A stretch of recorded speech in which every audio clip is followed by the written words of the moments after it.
TNPSC குறித்து ஒரு சில முக்கிய அறிவிப்புகளை டிஎன்பிஎஸ்சி தலைவர் அவர்கள் வெளியிட்டிருக்காரு. இப்போ அதை பற்றி நம்ம பார்க்கலாம். ஓகே, அதாவது டிஎன்பிஎஸ்சி 2026ஆம் ஆண்டுக்கான தேர்வு அட்டவணை விரைவில் வெளியிடப்படும் அப்படின்ற மாதிரி டிஎன்பிஎஸ்சி தலைவர் எஸ்கே பிரபாகர் அவர்கள் தெரிவிச்சிருக்காரு. அதாவது டிஎன்பிஎஸ்சி 2026க்கான ஆனுவல் பிளானர் இருக்கு பாருங்க, அது விரைவில் வெளியிடப்படும் அப்படின்னு சொல்லியிருக்காங்க. இதுக்கு முன்னாடி டிசம்பர் மந்த் தான் வரும் அப்படின்னு சொன்னாங்க.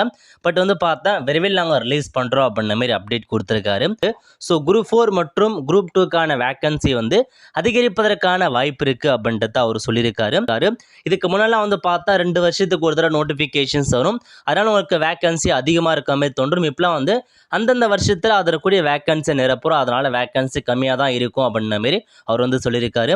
மாநில அரசு பல்கலைக்கழகங்களில் உள்ள ஆசிரியர் அல்லாத பணியிடங்களையும் டிஎன்பிஎஸ்சி வாயிலாக நிரப்ப அரசு முடிவு செய்துள்ளது. இதற்கான கல்வி தகுதிக்கு ஏற்ப அவை குரூப் 4 குரூப் 2 தேர்வு மூலமாக நிரப்பப்படும் அப்படின்னு சொல்லியிருக்காங்க. அதாவது மாநில அரசு பல்கலைக்கழகத்தில் உள்ள ஆசிரியர் அல்லாத வேக்கன்சி இருக்குது பாருங்கள், நான் டீச்சிங்கான எல்லா போஸ்ட்டுமே குரூப் 4 மற்றும் குரூப் 2 நிரப்பப்படும் அப்படின்ற மாதிரி சொல்லியிருக்காங்க. இன்னும் வேக்கன்சி அதிகரிப்பதற்கான வாய்ப்பு இருக்குது. அதேமாரி இந்த 2026ஆம் ஆண்டுக்கான வருடாந்திர தேர்வு அட்டவணை தயாரிக்கும் பணி முடியும் தருவாயில் உள்ளது.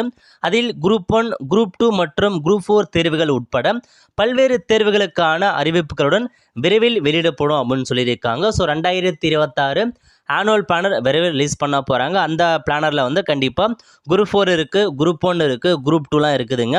யூஸ்வலாக பெரிய எல்லா நோட்டிஃபிகேஷனுமே இருக்குது அப்படின்னு சொல்லியிருக்காங்க. யாரும் கவலைப்பட வேண்டாம். இந்த வருஷம் மிஸ் ஆனவங்க அடுத்த வருஷத்துக்கு இப்போலேருந்தே பார்த்தா ப்ரிப்பேர் பண்ணி அந்த எக்ஸாமினேஷனை நல்லா பண்ண பாருங்கள்.